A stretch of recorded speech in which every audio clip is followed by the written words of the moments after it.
Street Stories NYC by Michael Knight, the New York Cowboy. This is from the book The Strip Club, and this is Holly's story. Holly danced and danced, and her breasts tantalized all the men as she passed by them, and she held them in both of her hands, squeezing them together in men's faces as they filled her thong with cash. One young man was watching her from the side as she began to dance his way. He had way too much to drink, and he was the type of drunk that got vicious when he drank too much. Holly got closer and closer until she was within his reach. He held up a $100 bill, and when Holly saw it, she rushed over to him. He watched as she got closer, and when she was close enough, he reached for her thong as if he was going to put the bill inside. Just then he grabbed her thong and pulled as hard as he could, ripping it off of her body. Holly screamed and tried to cover herself up, but the whole strip club got dead silent, and all eyes were on Holly. It turned out that Holly was a man, with his private parts strapped between his legs going backwards towards his buttocks. Everyone began to shout out, "It's a man! It's a man!" Holly ran off into the back room weeping. The owner of the club came back and said, "You know you've caused me a lot of grief here. I didn't even know your little secret, and guess, as pretty as you look, with those boobs, I guess you fooled everyone. I'm afraid I'll have to let you go, though, Holly."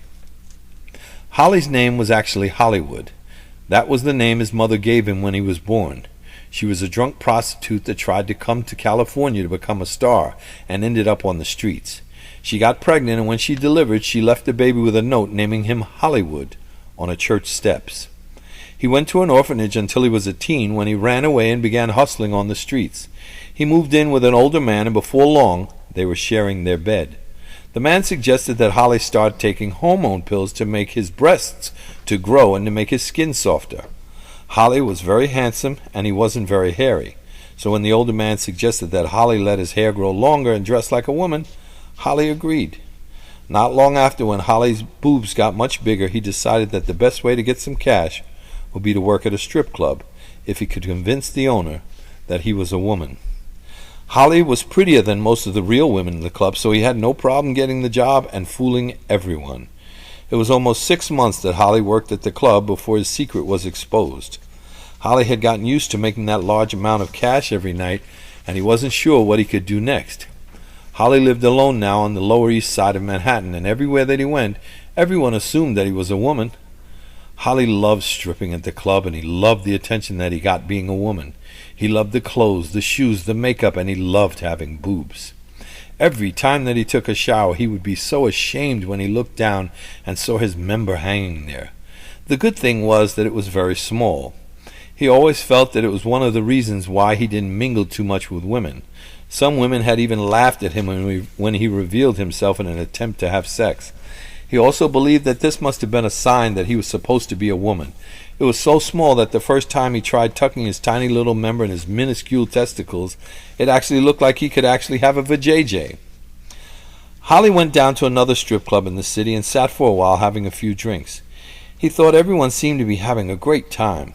A few men actually hit on her, and even some of the dancers hit on her. He slipped a few dollars into the thongs of some of the dancers, and he realized that this was the place for him to be. Holly decided to finish whatever surgeries were necessary to become a woman. Holly had already contacted a specialist in the field of transgender surgery, but he didn't have the courage to go through with it before. Now Holly realized that it was the only way to go. Holly went ahead and scheduled the surgery. 6 months after the surgery, Holly was proud to be called a woman. She had all of the right curves, and now she could even have sex with a man and please him if he wanted a woman. Holly made up her mind that she would never tell anyone that she was once a man. She realized that it might have been the right thing to do, but now that she had all the right equipment, she figured, what's the difference? I'm more beautiful and more shapely than most of the women out here. After the healing process was all over with and the expert job that the surgeon did, Holly figured that it was time to get back to work. Holly went uptown to a fine strip club that she had heard about. Holly had her name legally changed, so she was actually legally no longer Hollywood, but Holly. At her audition, everyone admired how well Holly danced and how beautiful that she was.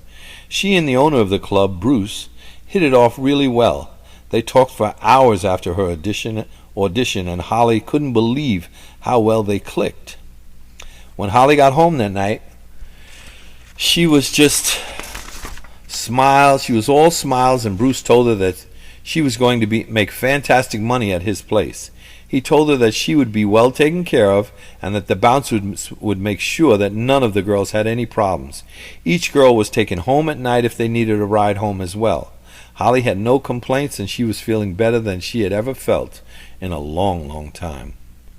Bruce started calling Holly regularly, and they started going out to dinner or breakfast, depending on if it was before or after work. Holly hadn't been in a relationship in a really long time, and she welcomed the attention that she was getting. Holly was nervous about not telling Bruce about her surgery, but she had vowed never to tell anyone. She didn't want to hurt Bruce, but most of all, she didn't want to lose him. Holly found herself falling deeply in love with Bruce and couldn't bear the thought of being without him. All of the bouncers were especially watchful over Holly because it was no secret that the boss was in a relationship with her. Holly started her set and she was glowing. Men were lined up gawking at her with money in hand. At this club there were no lap dances because Bruce didn't want to promote any sexual activity in his club. He believed that his club was truly a gentleman's club. Holly danced and danced like she had never danced before, and when she turned and saw him, she almost stumbled. It was the young man that had ended her career. He was slipping around everyone to get to Holly, and she was frozen with fear. He got right up to Holly and grabbed her thong and ripped it from her body. For a second, everyone got silent. "See, it's a man," the voice said that Holly remembered so well. To his surprise, just before the bouncers reached him, everyone looked at him like he was a fool. All they saw was a beautiful vagina in front of them. The bouncers stomped the man until he was almost unconscious, and then ejected him out of the club. Bruce came out and covered Holly and took her into his office, weeping. Bruce sat her down and wiped her eyes. "I have something to tell you," started Holly. Bruce put his finger over Holly's mouth and said, "No need to say anything, sweetheart. It's a small world, and how many beautiful dancers are there in New York named Holly? I heard about what happened at the last club that you worked at, and when you came here for the audition here, I was so pleased to see that your transformation went so well. I love you, Holly, and I hope that you feel the same way about me, and that you will stay with me and maybe even marry me, even after I tell you my secret. I'm so much like you, Holly. You see, before my transformation, I wasn't born Bruce. I was born Caitlin." Thank you for listening.